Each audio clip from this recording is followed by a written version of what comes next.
Can you talk me through when you first realised something was wrong? The person in question started changing behaviour. His behaviour started going all different. He's an addict. He was a previous addict to heroin, but then he had another problem with crack cocaine. So that started about a year and a half ago. My daughter was living in England, and I knew she was drinking heavy, but not sure if it was a problem. So I went over to see her, and we went to the GP and then to substance misuse on the same day. Just at reception, there wasn't an assessment or anything, and they said to drink low alcohol wine or beer. So we bought low alcohol wine or beer, and that night she had a massive seizure because she was obviously drinking spirits, and the few hours without the alcohol, she had a massive seizure. I had a daughter. She was in her 20s. She had a 1-year-old child. She used to come visit me. She was living elsewhere. She used to come visit me. And I did have family members that were taking heroin. And I lived in, a socially tough part of Dublin. And I thought I knew all about drugs. And my daughter would come out with her little girl, and she'd sit on the sofa and she'd go off to sleep. And I'd be saying, God, she's exhausted there now, minding her on her own. Let her have a little sleep while she's here. But it was a while before I copped on that really she wasn't having a sleep. She was goofing, as we call it, just nodding off from being stoned. And obviously she was getting stoned on her way to my house so she could have a little relax and not have to mind the child. I think it took me a while to realise what really was wrong or how long. There was a minor incident with my son when he was 15. We noticed money was gone missing. Turned out he and a group of friends had bought some weed or whatever they call it and had a debt to pay. He was being terrorised, afraid to go out, stole the money to pay his debt. It was a small debt, but we dealt with it then, thought that was it. Thought he had a good fright, learned a lesson, put it behind us. The family's only ever interaction with drugs. But a number of years later, it became apparent that he had become involved in the drug scene, and for the safety of the rest of our family, we had to make him leave home, which is very traumatic in itself. Over the years, he came back, he was with us for a while, and I was so innocent. I said, what's that funny smell? What's that, fella? Didn't realise it was the smell of weed, didn't recognise the signs of, had promised me he was clean coming back, so it kind of escalated. Over the years we'd had people knock on the door because of various deaths, but it kind of behaviour escalated. We had to put him out. I think there was an incident, there was an assault in the town that we lived in. He had to go to court. We had to get him out of the country because he wasn't allowed to live locally. Didn't last long there, came back. The usual cycle, drugs, escalation, dealers hopping the door, we put him out. I had to go to court for protection order because he threatened us, running around the house with petrol cans, dealers knocking to the door, police raids kind of started then. So he left, was living rough locally, came back a few months later, everything was wonderful, but we wouldn't let him move in with us. He had a girlfriend, him and the girlfriend were having a baby, and he said to visit. But it turned out he had a huge drug debt. He had to sell drugs to pay the debt. Whatever happened one day, I got collected from work by a neighbour that, police raids were regular at this stage, but they never quite managed to find anything, although we knew he was dealing, I think. But when one day I got phone, someone collected me, the house had been broken into, my younger son had been assaulted, beaten up, and the house was smashed to smithereens. So we were dealing with that. Obviously we had the guards out and everything, and the next morning we got a phone call with threats to kill. We had to get the family, we had to leave, or we were going to be shot. Was this experience familiar territory to you, or was it completely new to you? Well, the most recent one was completely new. As I said, it's in the last year and a half, things started to change, from previously.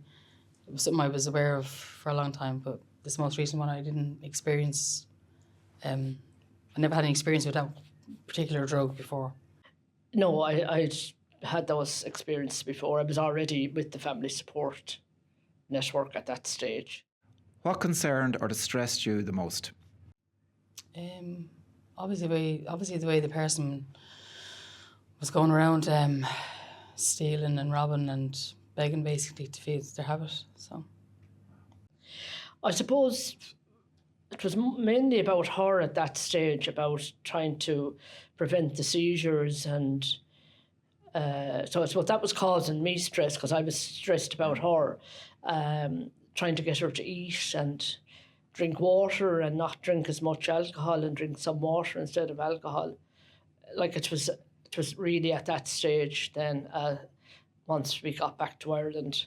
So did you both come back to Ireland? Yeah, I brought her back. Now, I don't know what intention I had at the time, but maybe just because the partner she was with at the time, I don't think he was going to look after her. And when I saw that she'd had the seizure, I knew that, well, this could happen again. So I brought her home, probably maybe to sort her out. But so the stress then came from trying to minimise the effects of the alcohol, or trying to get her to minimise alcohol, her alcohol consumption. Well, there's a couple of things. You see, all I ever read in the papers was that the parents don't care. Bad families have children that go on drugs. They weren't raised properly. So you start wondering then, what did I do? Where did I go wrong? I thought I was doing all right. I thought I did the right things. And then, ridiculous things come into your head about, maybe I shouldn't have been strict. Maybe I should have bought more expensive clothes. Or just ridiculous things to try and explain to yourself why this has happened in your family. It's easy to look back on it now, but at the time, the horror and the fear, like I had younger children. I had 4 children, younger children, and we had nowhere to go. The guards came. We rang them. They said, get out of the house. We went to the local Garda station. They met us there. They escorted us back to the house, made sure it was safe. We collected some belongings, and that was it. We were left like, where to go. We had nowhere to go. Obviously couldn't knock on local friends or neighbours' doors because that wasn't safe. We had nowhere to go. I had an elderly relative down the country, but it wouldn't have been safe to go to him. So we were in despair. The guards had told us to go to a certain place, someone would meet us. We waited in the car with the dog and 4 children, and nobody turned up, and we sat there for hours. And in the end, our only resort was we booked into a hotel, and we lived in hotels for a week. We were back for a month or 2, and then more dealers had come to the door, and more threats were made. So of course we had the guards out again. The local Gardaí were quite helpful. The raids in the house were normal, but the local Gardaí were quite supportive. But these were more senior guards come out to the house, came a few times, and we'd installed security cameras at this stage as well. And they were putting intense pressure on my daughter. Did she know anything for names? I don't have. If I had names, I'd give you names. I think my daughter knew something. She said, I can't give names. She said, we'll be killed. Where did you access support? Family, friends, or were you aware of any support services that were or may have been available? Yeah, I was aware of Brave Travellers to Daish project. They're very helpful and resourceful as to what they're limited to, basically. But they're not. Well, back in the last year and a half, they kind of didn't know where to go with the crack cocaine use. So I know there's training supports, all these drug task force are trying to be linked in with now, and they're trying to deal with the epidemic of the crack cocaine use. So yeah, they are supportive for just myself to even turn to talk to. Well, luckily I was aware of the supports because I was in family support, the South East Family Support Network. I belonged to that, and I was a facilitator in my own group in Kilkenny at that stage. So I knew where those supports were. But it didn't really, I suppose that was the support for me, but, as regards her drinking, no, it wasn't. Yeah, and then I would have talked to my own close friends. And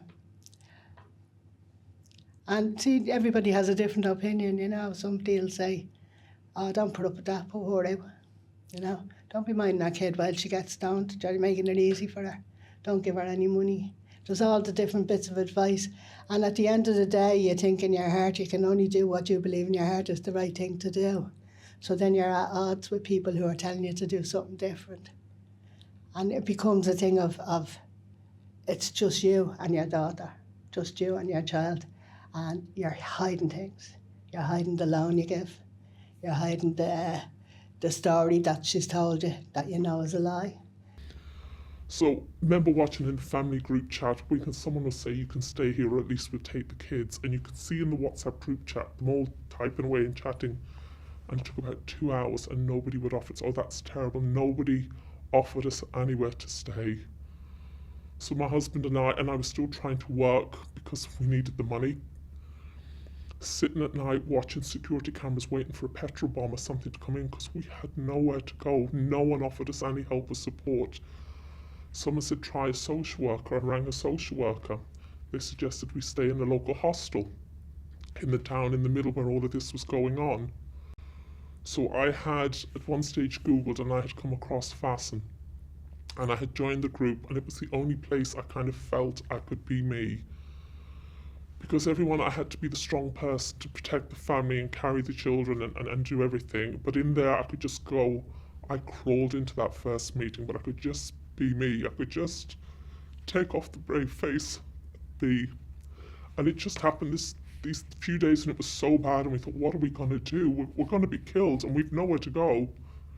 And somebody from Fasten rang me, offering me a course, and I was in a state like I am now, and they said leave it with us. And a safe place was organised for us to go for a week. Was this an isolating experience for you?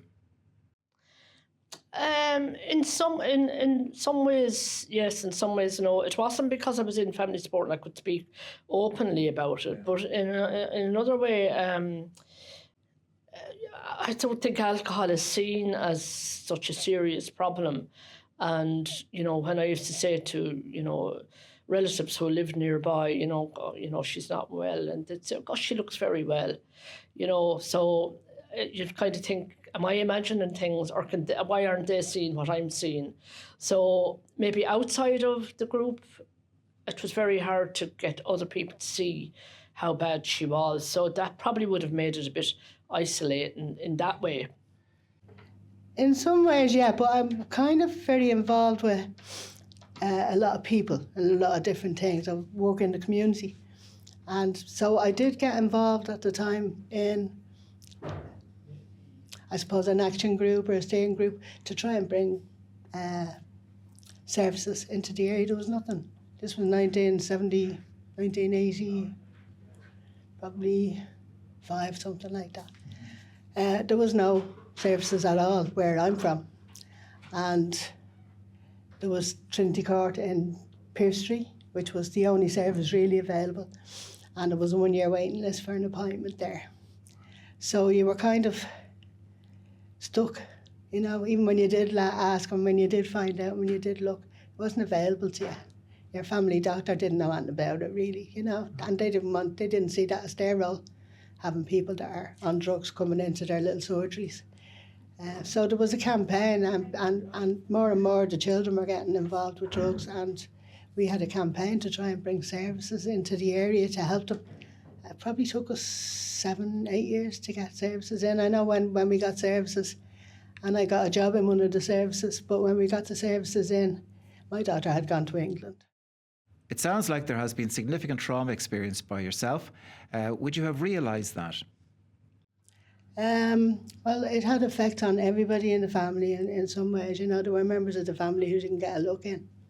I've had a daughter stamp her feet and stand in front of me and say, "You want to be on fucking drugs in this house to get any notice?"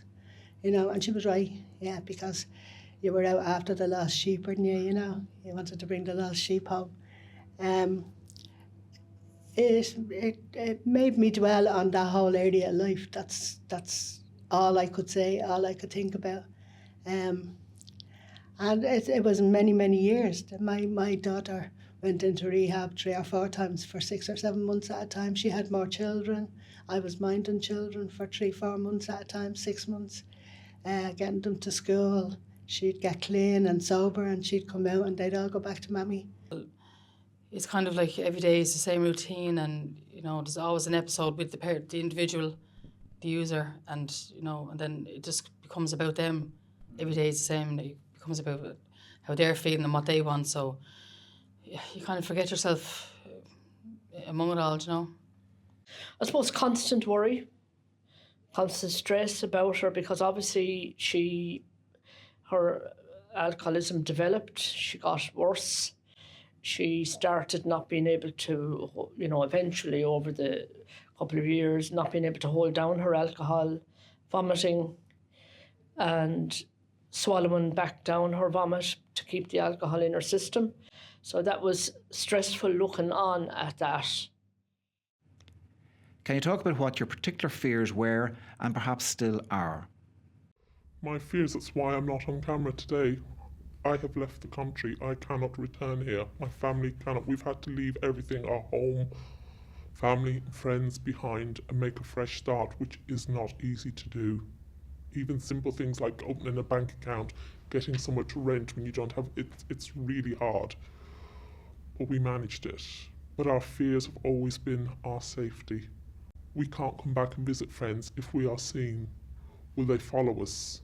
The safety for our children. That is the big priority, the safety of our children. You forget about yourself, it's all about protecting your children. And dealing with their anger, they were ripped away from everything that they knew and loved, and weren't given a say in the matter because they were younger. But you have to explain, we had to keep you safe.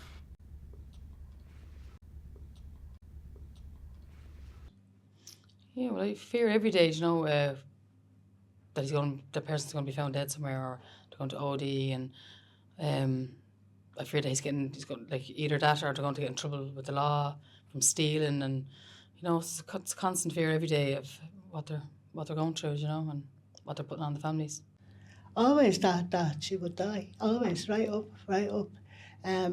She's drug free now, and has been for a few years now. But like, she's a grandmother also, So like, it was a while. it took a bit of time, and you laugh, but it wasn't that light of a situation really. But you can laugh when you know they're clean at this minute in time, But I mean, she could go missing tomorrow. So you still have fears? Yes, yeah, because they say, they all say, even all the ones going to NA and AA, they say they are addicts. They don't say they were. They say they are addicts. Did the services you engaged with understand the level of trauma you had experienced? No, that was the one thing, as I had looked at the questions, and that was the one thing I can answer definitely no. The hospital did not know the trauma that me as her mother and her children that were in England when they came home at one stage when she was quite bad, and I asked every day, could a doctor speak to them, and we never got to speak to a doctor, to ask the questions, how bad was her liver and etc. So I felt that every time she went into hospital, as she did a lot in the last year, 6 months, and usually it was because she wasn't able to hold down the alcohol. That was usually the reason for an admission to hospital, because if she couldn't hold down the alcohol, well, she'd have another seizure. So she was quite content to go to hospital for that. She'd get Librium and get a detox and get fluids, and she'd be okay for a few days. But so they treated those symptoms. They treated, the vomiting, and they treated the dehydration, but that was all was ever treated. Yeah, well, there's a lovely lady that works in Bray Travellers, and there's also another guy. They are, they're very remorseful towards the family, and they know what they're dealing with, but they're limited to what they can do to help. But they'll always put you in the right direction, or be there if they need someone even to speak to. Yeah, the main one was the family support system. Family support. And that was a peer groups, Yeah. So people in the same situation as you might be. And the same things, the same journey, people who were in family support groups learned how to help other people in support groups. I'm still operating a support group. I've been doing facilitating a support group for 25, 30 years. A long time. Yeah, volunteer. I'm a volunteer, and I do like going to that. I don't probably need to go to it anymore, but not at the moment, but I could need it tomorrow. No, I'll be honest, I don't think I quite realised until afterwards the trauma. The only place, as I said, I felt safe was in Fasten, where I could talk, and then they arranged some counselling for me, which was very helpful and highlighted, you are traumatised. I knew I wasn't well, I wasn't coping at one stage. I went to the doctor because I couldn't sleep, I was having palpitations, panic attacks. Not very supportive. Here's, I'll give you 5 days Xanax and then you have to get on with your life, just take a deep breath. But as I said, there was no safe haven for us, no advice like try this, go here, try that. There was nothing. Social services couldn't help us, the Gardaí couldn't help us in a practical way. There was no practical help. From your experience, what helped or hindered the healing? Yeah, because the epidemic with the crack cocaine at the time, people didn't know what they were dealing with, you know what I mean? So that kind of hindered like, help and support to me as a person, and obviously to the user, which is more important. But now there's more support. Well, there's more training around the crack cocaine issues that they're having at the moment. So there's more training. So they're a little bit more as to where to put you and guide you to in the right direction for help. Whether it be for myself, someone to speak to, or the person as a referral, you know, for their usage, and the likes of Beaumont Hospital and stuff. What helped was being able to talk to people in the family support network and I could speak openly to all those people that I know for many years. And I suppose what is hindering now is wondering, when was she told, or was she ever told, that she had cirrhosis and that her liver was in failure? And I have asked for her medical records because I just want to see. I don't think anything could have been done to save her. I don't think the hospital, there was any problem with that, but I would have liked to know, did they tell her at a certain point, look, you are definitely going to die in 6 months, your liver has gone beyond repair? And I wanted to see her notes to see where that's written down. So I suppose that's hindering me, because they want to make sure I'm next of kin. But I was, while she was living with me, I was her next of kin for every admission. But I suppose legally probably her children are her next of kin. And they don't want to see her medical records, and you know, they live in England, and I haven't even mentioned that to them. So I want them, and I only want them for that one reason, to see where did the real decline come, and where we would have known then that it was irreversible. So that's probably hindering. Maybe it's hindering the grieving process. You know. Sort of trying to forgive yourself is one of them, because you blame yourself. Yeah. You blame yourself, you just feel hugely guilty. And you feel, even when you're trying to do your best and help and running here, there and everywhere and minding children and doing all that stuff, you feel like you're not doing enough, you haven't done the right stuff. So it's that guilt, but trying to, with your group, the group are the ones that do that with you, they'll sit with you, and because they're your peers and you know they know what they're talking about, when they're saying, no, that wasn't your fault. No, that wasn't your fault. I know a girl who grew up this way, and she was tormented by this, that and the other, and she didn't take drugs, you know. I think people in our position need... I mean, one issue, I had my son turned up one time, one of the numerous times we had put him out. He turned up, he was in a bad way. He was suicidal. He told us he had threatened to jump off a bridge, and he had taken some drugs to bring himself down, which had made things worse. He was in a bad way. I rang the local hospital. I said, this fella is threatening to kill himself. And he said to me, I need help. If you don't get me help, I'm going to kill myself, or I'm going to kill somebody else. He said, I can't help it, I need to be locked up. And I thought, who do I ring in the evening? What? It's beyond my I didn't know. And I rang the local hospital because it was after hours. I tried ringing the local psychiatric hospital. They weren't that sympathetic. They said, you just need to take him to A&E. So got him seen to A&E. Eventually got him seen there, kind of calmed down, they kind of put him in isolation. The doctor we had was quite sympathetic. She wanted to keep him in. He begged to be committed. He knew he was a danger to himself and others. And the doctor held him overnight. I stayed with him. She was agreeable. When her senior came the next morning, he was seen by people from the psychiatric, and because he had drugs in his system, they would not admit him. And I know in the north, because we had him up in the north at one stage, they do dual diagnosis. It would have made a huge difference to his outcome and ours, because had he been locked up as he had requested and gotten the medical help that he needed, he would have not gone on to create the carnage that meant that we had to leave our homes, because it's what he did and the damage he inflicted on other families as well that resulted in us having to flee for our safety. And again, from your experience, can you suggest any additional supports the helping professions need to explore?